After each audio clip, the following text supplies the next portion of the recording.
This is Fireside Chat with me, Johnny B.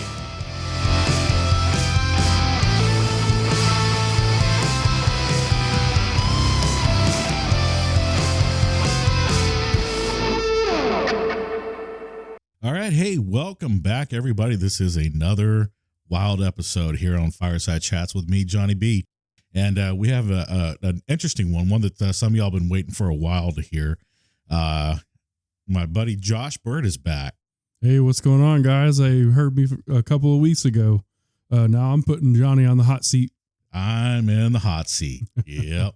So asked Josh to come back and help me out for this one. And so he's gonna fill my role while I am getting grilled by him.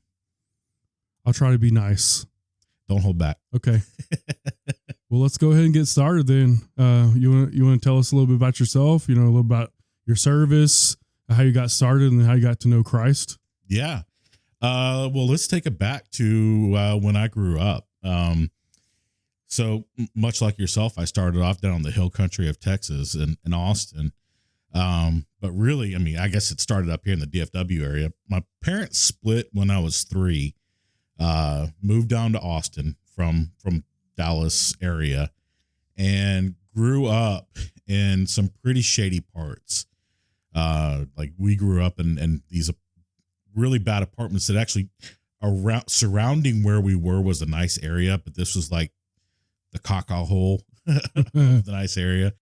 But it was a rough area. So it was just me, my brother, and my mom in this little tiny, 500 square foot, barely 2-bedroom apartment. Right. That's pretty rough, man. Yeah. And really small. Behind our apartment every night, there were like drug deals going down, wow. Getting shot, people overdosing. Like it was not a good area. Right. On top of that, even though we started off living with my grandparents, I had my uncle, my mom's brother, they weren't that far away, but I didn't have a lot of positive male influence in my life growing up. Nobody that would directly speak into my life on a daily basis and say, hey, here's how you grow up and be a man. So I had to figure it out on my own. That's right? Rough, man. And you think about it, the examples that we have of how to be a man, like growing up, is you got Al Bundy and Phil Dunphy, not exactly the best examples, right? So that was my litmus, of how to grow up and be a man, was to model myself off of those two and other various pop culture, quote unquote, examples, right? So the world's raising you. So the world is raising me, right? Not the best situation to be in. So fast forward to, 18 years old, just finished high school, summer of 1999, right? Sitting on the couch, getting ready for work, right? Working at the mall, retail job, no real direction in life whatsoever. And one thing I want to kind of caveat in this story is you have to remember that back in the 90s, X-Files was really popular. That's true.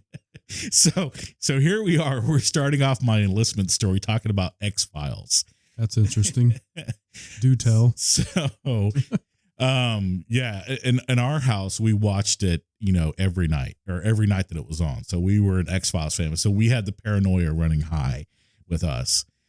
And I'm sitting on the couch one summer afternoon and realizing as I'm sitting on the couch watching Jerry Springer that I have no direction in life. And there's nothing that will help you realize that more. Oh my gosh, than man. watching Jerry Springer. That's insane. Luckily, I wasn't identifying with any of the guests that were on the stage. But it made you think. Yeah, but it made me think like, I'm sitting here doing this. High school's over.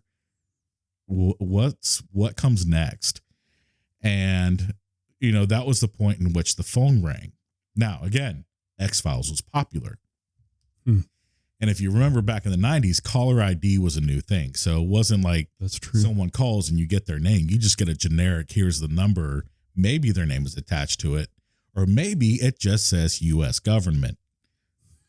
which is what it said on our caller And ID. all you can think about is X-Files. So legit, I'm sitting there looking at the phone saying on the caller ID saying U.S. government. Jerry Springer's on the TV. I'm sitting on the couch by the window. So what's the first thing I do? Not answer the phone. No. I open the blinds to peek out, wondering, how do they know I'm home? That's awesome. So I answered the phone, and lo and behold, it's the Navy recruiter. Mm. And he's asking, like, have you given any thought to what you want to do in life? And that's, look back at the TV and see Jerry Springer talking, or some, other individual. And I'm like, no thought whatsoever. I need direction. So I got pulled into the Navy recruiting office and signed up shortly after. And where was that at? This was down in Austin. I think we had this conversation. Yeah. La Fonterra, to be exact. Yeah, the Navy recruiting office in Round Rock off of I-35. And so I went, well, actually, let me back up. For me, at that time, the Navy recruiting office was actually on North Lamar in North Austin. But then I know where that one is too. Yeah, then they moved it over to La Fonterra shortly before I left for boot camp. And that was in January of 2000. So think about it. January of 2000. Texas is always in a drought in January. Well, usually, not this year, but usually. And it was pretty warm. So Texas kid running around in t-shirt and jeans. I'd get on a plane down in San Antonio to fly out up to Chicago, where in January they don't have droughts and it's not warm and you don't wear a t-shirt and jeans. Oh, man. So we land at Chicago O'Hare, and I look out the window and I'm like, what's all this white stuff everywhere? Well, as it would turn out, they call that snow up north, and there was a lot of it. Like actual snow. Like actual snow. Like feet of snow. Feet. So much that, like, actually in boot camp, they have a specific watch during the winter that your whole job is to go outside and shovel snow off the sidewalks. So, yeah, you can imagine us kids from the South. We don't know what to do with that. So that was how I started off in the Navy. I got immediately shipped overseas from out of A school, out of Meridian, Mississippi, which I went to my A school after boot camp. So from Meridian straight to Guam, little tiny island in the middle of the Pacific Ocean. And Guam is a beautiful island, by the way. I loved it out there, had a lot of fun, but again, going back to where I didn't have a lot of positive male influence, my whole understanding of growing up and being a man, I'm 18, I'm a man now. Yeah, no. Not even close. No, I had a long way to go, emotionally and spiritually, and I didn't know that. So I get out there, and my first instinctive reaction is to start living in the world. And, there's nudie bars, alcohol, all the things, right? All the things that, you guys hear the stories of, what do sailors do? Well, I did that. That was what I did, and I ran after that hard. I pursued the world so hard when I got out there. Yeah. Cause that's all you saw. That's the world, that's what society showed you. Yeah. Just much like today. Yeah, exactly. And, being able to look back on that really now is a blessing, that I can look back on that and say, wow, I understand, from the perspective that I have now, that everything that I did was stupid and it just led to destruction and chaos and hurt and a lot of emotional damage that, even with the relationships, the sparse relationships that I had, as a junior enlisted sailor, that all I did was cause damage wherever I went, because I'm seeking what I want. I don't care what you want. I know what I want, and I'm going to get it. And a lot of people have no idea how destructive that is. And it, now looking back on it, it kind of hurts, And if I knew, it's, you always look back. If I knew then what I know now, would I still do the same thing? And granted, I have to look back at that and say, okay, well, this is part of my story. So no, I wouldn't change it. But at the same time, it's like, it still stinks.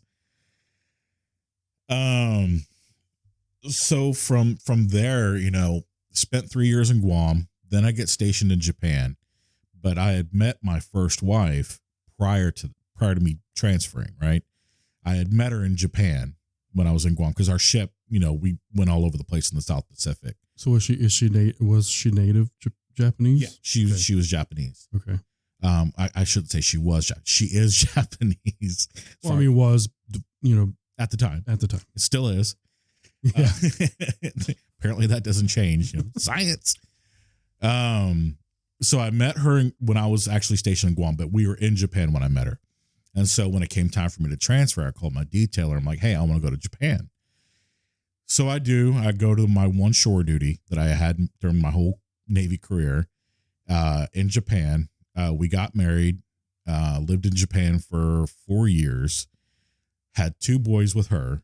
And, of course, during that whole time, I say, of course, to me, this is, of course, type of thing. But during that whole time, it was such an abusive relationship, very physically abusive. Wow. From her towards me, emotionally abusive. And then from me to her, I was very verbally abusive and emotionally abusive. I never got physical. But it highlights a very toxic culture that exists in the military that not a lot of people talk about, that I lived through. And the whole thing with Johnny Depp and Amber Heard recently, like I was watching that like a hawk because it brought back so much of that. Like not a lot of people realize or want to, give confirmation to the fact that it exists, that there are women who are very abusive towards their husbands. And that does happen. And within the military community, it happens a lot because, you think about it, you're the one that's subject under the UCMJ, not her. Right. Right. So if you do anything, even if it's just to defend yourself, who's the one getting in trouble? That's all you. That's all you. So I knew that. I knew I couldn't do anything. I knew I couldn't respond. The second I did, especially over in a foreign country. I bet you she knew that too. Oh, she did. So especially living in a foreign country, if I do anything, not only am I getting in trouble, right, with the Navy, but now I'm also getting in trouble with the Japanese local police. law. Yeah. And you don't want to get rolled up by them. Especially not in being in the Navy. No. Well, we have a status of forces agreement, which, gives some protections, Sure. but not a lot. Right. So all that to say, like, I went through years of having to go through this where, there's a lot of physical abuse in our marriage, a lot of emotional abuse back and forth. Right. And I don't know how we stayed married as long as we did, but neither of us had any business being in a relationship with each other. It was just 2 horrible people that came together and just caused massive chaos. And like I said, we had 2 boys. So these 2 children, my boys, have to live in this environment with a dad that doesn't know what it means to be a man. Right. Yeah. And it got to the point during the whole relationship where the rare occasions when I did come home from work, because I was always on a ship, when I did come home from work in the evenings, all I could do was sit on the couch and just watch TV. That was my place. My job was to provide the money and shut up. Right. Because even just the times where, like, if I'm trying to teach my boys how to read, speak, and understand English, to her, I was doing it wrong. Right. Right. Interesting. So from a Japanese person's perspective, I'm teaching English wrong. And so shut up, you're doing it wrong. Shut up, you're doing it wrong. Leave them alone. Type of thing. I'm getting yelled at. Leave them alone. Don't talk to them. And the whole time, like in the whole marriage, like it's just that type of thing. Your dad's an idiot. Your dad's lazy. Your dad's fat. He's nothing. And so that's how these boys are growing up. And there's nothing at that time, in my understanding, that I could have done about it, right? Looking back now, obviously, there was a lot I could have done about it. I just wasn't there, right? So that's really, the extent of the marriage was a lot of that. Boys would go to bed, we'd start arguing. Every night we're fighting, going back and forth. She's calling me names, I'm calling her names, to the point where she's, so peeved that now she's going to go pick up a knife and try and kill me. Or now she's going to go pick up an iron and try and throw it across the room of my head. You got to sleep with one eye open, literally. Right. So that's really how that went. Now, fast forward from there. Well, actually, during that time, remember, I enlisted, pre 9/11. So like what you and I were talking about, when we had your episodes, when I'm watching what went on September 11th, I'm watching on the ship, right? Or actually, really for us, it was like 2:00 in the morning in Guam. So we're in the barracks. People come through the barracks and they're knocking on doors telling everybody, get to the ship, we're going to war. So, we all get to the ship. We don't know what's going on. We just know we're going to war. So we go man our battle stations. And that was the whole night of like, what's happening? Who's going to come update me and tell me what's going on? Right. And then the next day, as we realize we can stand down a little bit, relax our posture, we're watching on TV what happened. Right. And now we're understanding, okay, we just got hit. So, take that, I go into Japan. We're still in that heightened posture for a threat condition and force protection conditions on the bases. And now I'm working at a command where we're telling the submarines where to go, right? So anything from the international date line over to the Suez Canal, we own that water space at the command that I was at. And so we're the ones saying, hey, these submarines are going to go up into the Persian Gulf or the Red Sea, and you're going to start launching Tomahawks at, targets either in Afghanistan or Iraq, depending on that's what you're doing.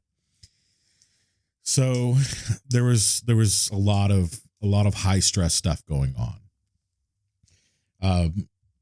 From there, I transferred to San Diego, where I leave that command, and now I'm going to a large deck amphibious assault ship, USS Boxer, LHD-4, which, if you want to talk about an incredible warship with a lot of power that can do a lot of really cool things, we could talk about the Boxer. Great ship, great crew. The chain of command that we had, minus one person, the chain of command that we had was awesome. Like our Commodore, our chief staff officer, our senior enlisted leader, phenomenal. Wow. Right? Even when they transferred and we got new leadership in, a new Commodore, new CSO, new senior enlisted leader, they got replaced with other phenomenal leaders, right? So I could not have been happier with that. My chief in particular, I was not happy with. And really, I say chief, but really he was just an E7. He was just there to, to get the paycheck, and he dipped out and left me with his workload every day. But we're not here to talk about him. Right. He sounds lost in of itself. Mm-hmm. He was the type that could not lead his own way out of a wet paper sack, right? There for a paycheck. Yep. So when we were there, when I was on that tour, right, from 2007 to 2010, we did 2 deployments. One small deployment that was like 3 or 4 months. We went down to Central and South America, stopped at some beautiful places, came back and started getting ready for our 2009 full deployment, right? So if you remember 2009, something big kind of happened around Easter around the Horn of Africa, Somalia. Oh, yes. Yeah. So we get the distress call that the Maersk Alabama has been hijacked, and the USS Bainbridge was the first ship to respond. So because we're the big deck, amphibious assault ship, we're the host, we're the flagship for CTF 151. So we have Admiral Howard on board, all 4'11" of her. Yeah. She might be 4'11", but she is all leader, right? Cool. I can't say enough praises for Admiral Howard and her leadership. She was a phenomenal leader. But so USS Bainbridge responds. We get out there. We're working with them. Of course, you see in the movies, the SEALs come out, Dev Crew or SEAL Team 6. And by the way, one point in life, if a bit of advice that I can offer anybody, do not ever ask a Navy SEAL what they get for a reenlistment bonus. Oh gosh. If you want to maintain your own dignity. Because their answer will hurt your pride. And you physically.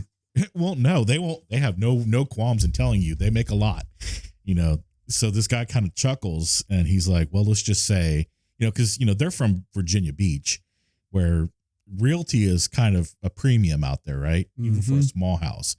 He's like, well, with my last reenlistment bonus, I just went out and bought my house cash.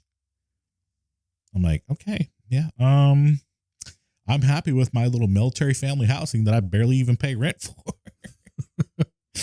So yeah, that kind of hurt my emotions a little bit, but these guys are well paid for what they do. So as they should. The interesting thing from all that, and this is a big experience for me, because immediately after all this whole thing went down, my CSO, Commander Voas, awesome dude, he comes down to my office and he's, he looks at me and goes, hey, Bracamonte, come here. So I go over there and I'll talk to him. Yes, sir. What's going on? And he's like, hey, would you like to do a special assignment for me? I'm like, sure, sir. What you got? And he's like, go report to NCIS. You're going to be working with them for the next couple of weeks. And yeah, have fun with that. I'm like, what? What are you talking about? And I know the NCIS guys are on board because, we've been working with them. And so I go and I talk to the special agent that's on board, and I'm like, reporting, hey, what's going on? What do you need? He's like, well, so everything just happened with Captain Phillips, and now we have to do a preliminary investigation. So tag, you're it. You get to help us with that. So it was me and the special investigator from NCIS, and we are the ones that legit have to go through all of the evidence to put a chronological timeline together of what happened so that we can present that. And we're not us, but the federal prosecutors in New York, so they could put that case together to the judge for the remaining Somali pirate that was left living. Because we have, he's going to get tried. Right. Yeah. That's a lot. So, we're having to take all of the autopsy photos. Like we're there, like, one of us is there during the autopsy and, kind of pointing things out. And we're having to take these photos and explain what they're depicting. Like, this is a gunshot, entry and exit, this is, entry, exit. And we have to, kind of give the whole description of, what that image is depicting. It's this person's back, this person's front, you see the entry coming in here, exit there, blah, blah, blah, blah, blah. And we have to do this for, I don't know how many, like hundreds of images, right? Because, there was 3 of them. So that each of them has a big packet, of photos that we have to document. Then we have to go up to the flight deck and actually go into the life raft that still had everything in it that has been sitting in the sun baking. Nice. Yep. So it was fragrant. We'll say that. But then we had to count each of the bullet holes and depict, is this an entry bullet hole or an exit bullet hole? How could you tell? Was there techniques that you used? And well, entries are going to be a lot smaller. Exit, sure. The round expands as it makes impact on anything. So the exit's going to be a lot bigger. And then you can kind of trace a line to say, okay, this one came in here, exited here. I imagine that tells you where it came from and gives you all that information. Yep. All the forensic stuff. Trajectory. And we lost count at some point, somewhere around 32. So wow. Yeah, there was a lot. At some point we just said, 32 plus, right? Because there were some that like we see the entry and we can't really make out where the exit is, so we that we kind of just went with that. And so, going from there, like, and I'm bringing this up on purpose to say, going from that, like, there's a lot of pomp and circumstance that comes with an assignment like that. Like, as an E5 doing something like that, people are like, hey, this guy's on his way. He's climbing his way up. So you kind of get this, puffy chest a little bit. Yeah. So to come from something like that, it's like, hey, I'm gonna be somebody. To about a year later when I transfer and now I'm on a new ship, and nobody cares. It deflates your sails. And so, of course, being emotionally immature as I was, I didn't know how to deal with that. And so, I'm kind of getting this reality check of, hey, what you did was great. Cool. Good on you. But that's not going to get you a coffee at Starbucks. Suck it up, Buttercup. Move on. So, and I want that to kind of that phrase to kind of remain in your brain, as we go through this, because it's important later on. So I leave Amphibious Squadron 5 in the Boxer, and now I'm on my way back to Japan to go to a destroyer, USS Mustin. When I get there, I was not impressed with the chain of command. You were spoiled. I was spoiled. I really was. I had a great leadership when I left Amphibious Squadron 5. Even, when the old E7 left and we got a new chief in, that new chief, phenomenal. Dude knew his stuff, knew how to be a leader. Could not have asked for anything better. Like between my direct chief, my master chief, the senior enlisted leader, the chief staff officer that we had, and our Commodore, all of them, just the pinnacle of leadership, right? Phenomenal dudes. And so I was definitely spoiled. So when I report to the Mustin, my chief, if I even want to call him that at this point, would not stand up for us to the command master chief. The command master chief, wrote all over him, telling him, threatening his career, saying, you're going to do it my way or I'm going to destroy your career, right? That type of thing. And even though she had reached E9, like, you don't go higher, right? Yeah. You're a master chief. You're there. Our perspective was she didn't care. She still had a point to prove. It's like, and she's taking it out on us. The chip on her shoulder. Right. Yeah. And it's like, you're the master chief. Like, what did we do to you? And very, very toxic environment. Very toxic. In fact, it got to a point within my first 6 months on that ship. I felt compelled with myself and a few other people at the same time to submit to the Navy IG. Is this like a request mass? No, this is like big Navy. Oh, like the inspector general. Yeah. And so there was a huge investigation that went on, and, I get the letter back after the investigation's over. It says, yeah, everything that you claimed in your letter has been substantiated. We see what you're talking about. But she was never removed from the ship. So she was allowed to remain.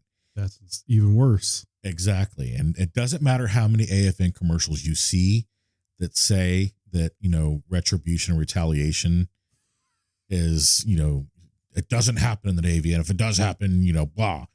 Well, the problem is if it happens, you have to prove it, right? You can't just say, hey, I think I'm being, retaliated against for submitting an IG complaint. You have to prove it. Well, if they're covering their tracks, you can't prove it.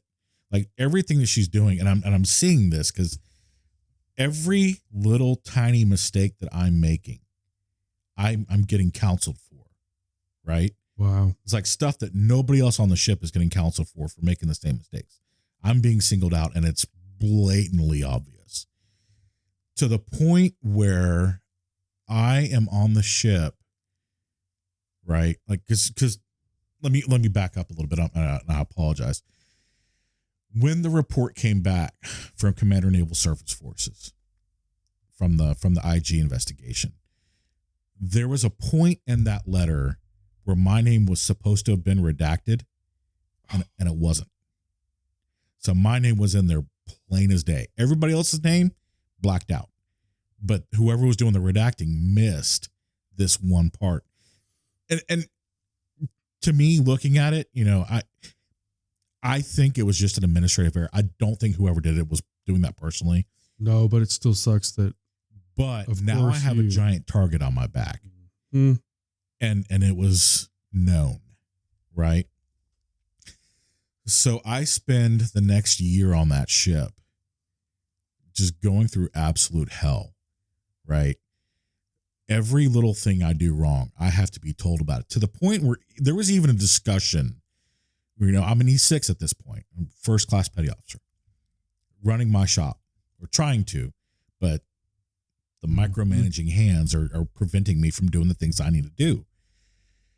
There was a point where one of my second classes, an E5, had come into the office and tried to start barking orders at me and a fellow first class. Tell everybody, get out. Tell him to sit down. And I read this kid the riot act, right? I'm like, hey, you need to understand how this works with the rank. Look at your collar, look at mine. Do you see the difference? You work for me. I don't work for you. You do not come into my shop and start barking orders at me or the other first class. He didn't like that. So he goes off and tells Master Chief. Master Chief tells my chief. So I get called into my chief's office with a counseling chit to say, did you really tell this to this person? Yeah. Of course. That's how the military works. I'm pretty sure you might have noticed this at one point in time. But they legit tried to counsel me for that, for telling an E5 that an E6 is. You were just telling the truth, right? And how the chain of command works. Apparently, you're not allowed to do that anymore. Well, not with this chain of command, right? Because they don't know how it works. Yeah, I can't say it better. Excuse me. So from that, like this that kind of gives you an idea of the temperature of that environment, and that's what I'm dealing with, right? And so I know that everything I'm doing, they're out to get me, right? Like there was even a point where there was a fight started in my office with another E6 came into my office and was just mouthing off and trying to start something with me, and I wasn't having it. And so he gets mad and picks up my backpack that I had underneath my desk that had my laptop in it and slammed it down on the ground, destroyed my laptop, right? So I'm like, nope, you go, get out. We're done. We're not doing this. And he sees he's about to get in trouble now, right?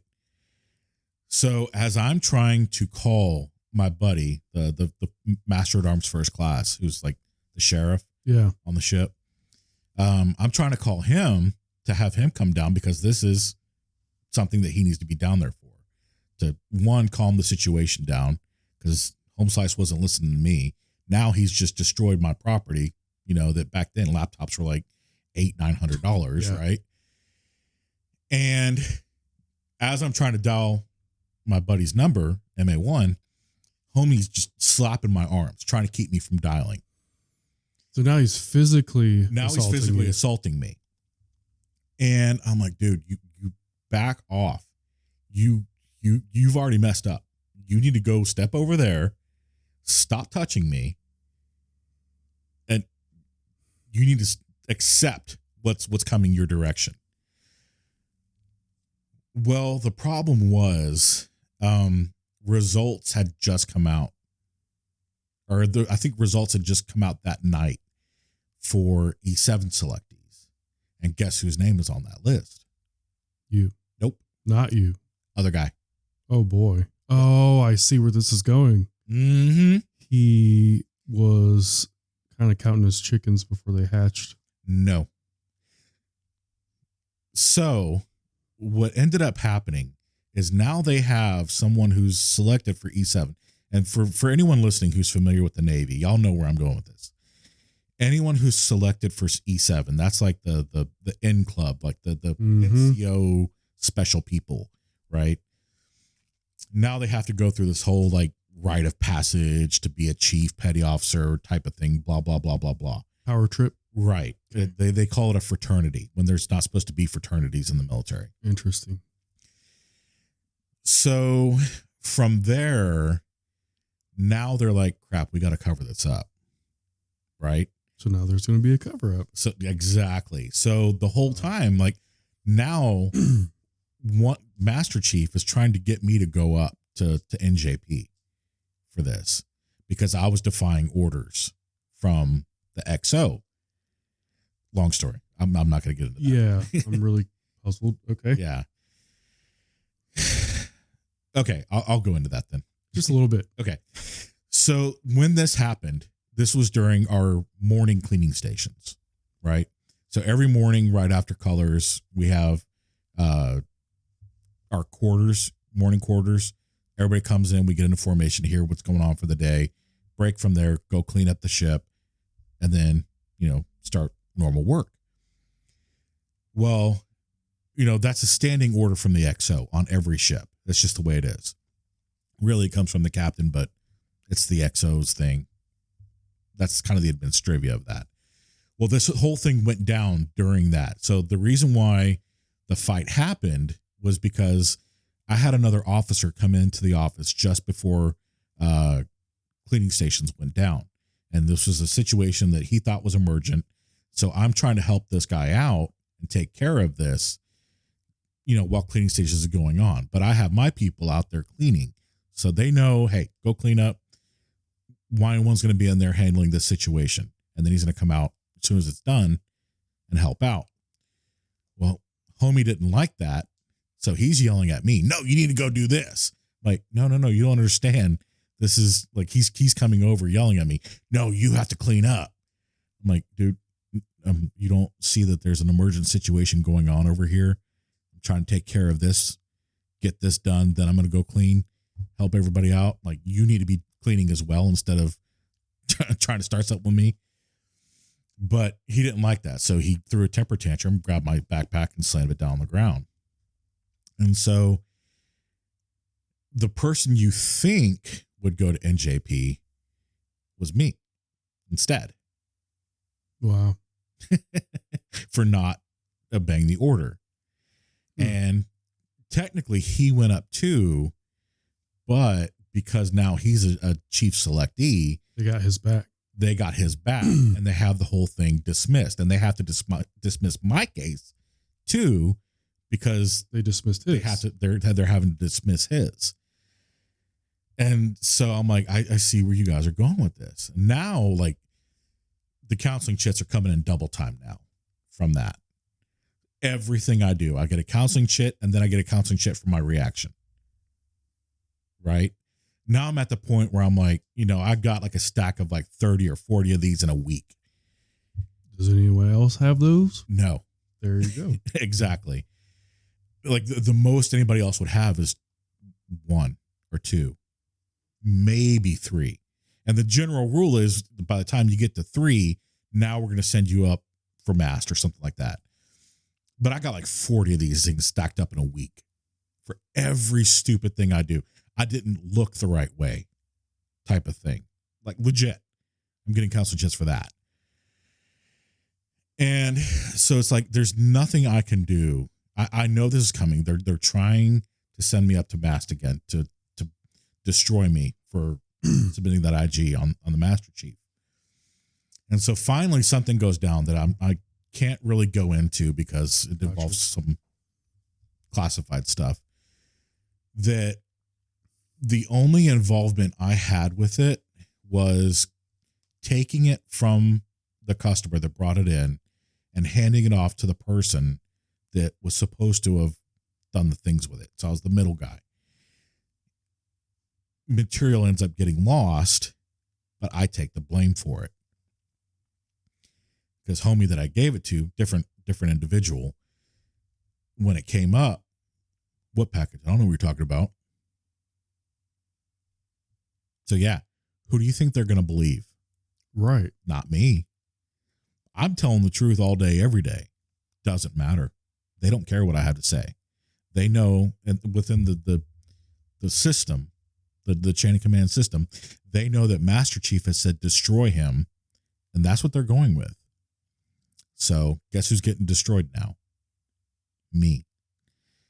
So, in my 10 years in the service of, trying to be the best I can, where when I was in San Diego, I was part of the team that helped rewrite our manual, our advanced manual.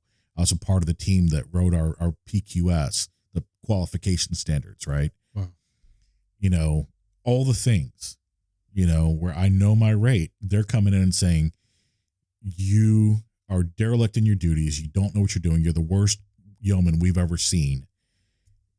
I'm like, I got evals from everyone else. Please do tell, yeah. Right. I got evals from everywhere else. Even the first captain on the ship, when I first came to this ship, the first captain I had on this ship gave me a high eval. Now you're saying I'm the worst?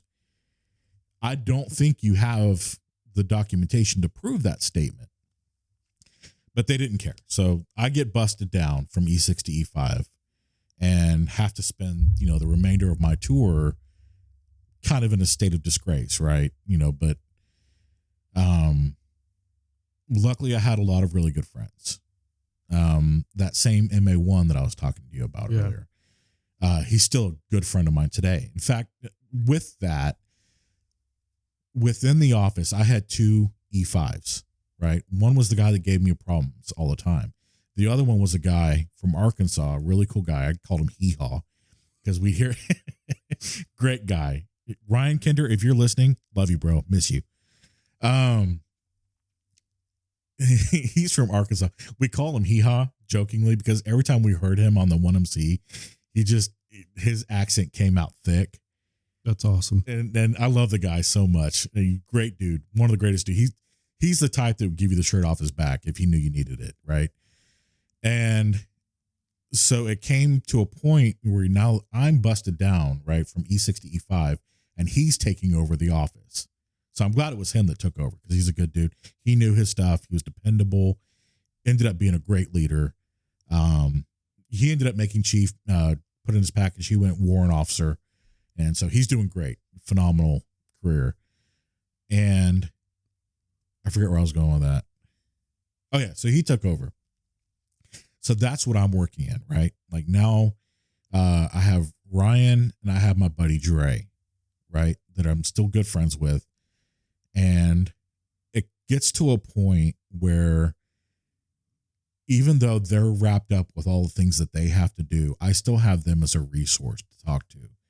And thank God Dre had his own office in the back of the ship. I could go back there when, I'm like beat down and I need someone to talk to. And he was there because there were times legit where I got to a point where I'm standing outside and I smoked back then, smoked cigarettes.